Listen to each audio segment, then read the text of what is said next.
Hi everyone, so I received my AYANEO Air Pro a few days ago, so I wanted to jump straight into a first impression video after a few days of use. I've been really looking forward to the AYANEO Air Pro as my original AYANEO has gotten quite a bit of playtime, and although it wasn't perfect, it left a great first impression both on as a handheld and as a company. They've released a lot of different handhelds and plan to release even more over the next 12 months, so although I won't be able to purchase them all, the AYANEO handhelds I've owned have been impressive enough to consider purchase any of the handhelds I'm interested in, and the Air was certainly one of those handhelds. The AYANEO Air Pro has AMD's Ryzen 7 5825U processor, the non-Pro model having Ryzen 5 5560U processor with a smaller battery too. Both models have 16 gigs of dual-channel RAM, a Hall and Tease stick drift joysticks, fingerprint reader power button, and a beautiful 5.5-inch AMOLED display, which is a 1920 by 1080 resolution. All of these specs fit in a Switch Lite style form factor. I've got the awesome style retro power colour option with mine, but an assortment of other colours are available. The first thing that always stands out to me from AYANEO products is just how much effort's put into the packaging. The unboxing experience is likely the most consistently great across all gaming handhelds, which, when matched to the product's exceptionally good builds, really make AYANEO handhelds look like the premium quality products they are. It really is impressive and something that they've become very much appreciated. So straight out of the box, the build quality of the AYANEO Air really stands out. It's absolutely impressive and looks and feels great. The form factor of the AYANEO Air is so good that I thought it might actually be more impressive to compare its size up against Android gaming handhelds over its Windows peers. So first up, we have the Retro Pocket 3 handheld, which isn't a mile away from its width, which I think is a massive testament to the AYANEO's engineers. Next up, we've got the Odin Light by AYAN, where you can see it's really similar in terms of form factor. So much I've grown to love these Android handhelds, the fact we can get a relatively powerful Windows handheld in around the same form factor, I truly find mind-blowing. So next up, we've got the AYANEO 552, followed up by GPD's XP+, which is the only one that is actually wider than the AYANEO Air Pro. Again, I know this is only a very brief side-by-side look in terms of size comparison, but I really wanted to show off just how portable the AYANEO Air really is. So moving on to the controls, which is frankly another area where the AYANEO Air does really well for me. My first impressions of the face buttons were that they were a little on the small side. So they feel, press and respond really well, but my first impressions were that they were on just a tiny bit on the small side.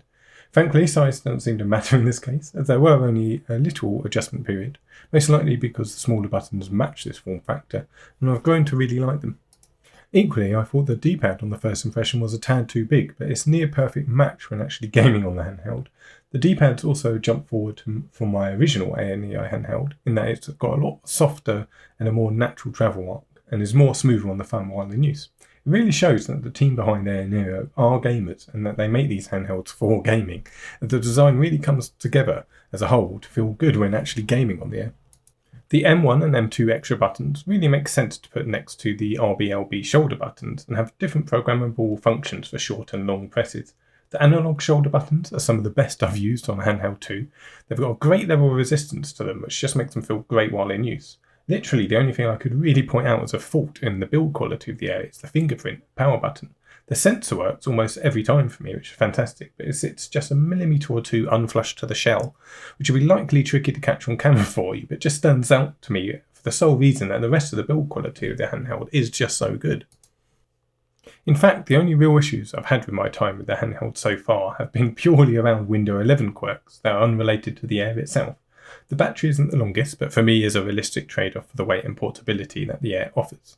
So I'll cut to some gameplay now and then summarise up at the end.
So overall, I'm massively impressed with my first few days with the AYANEO Air Pro.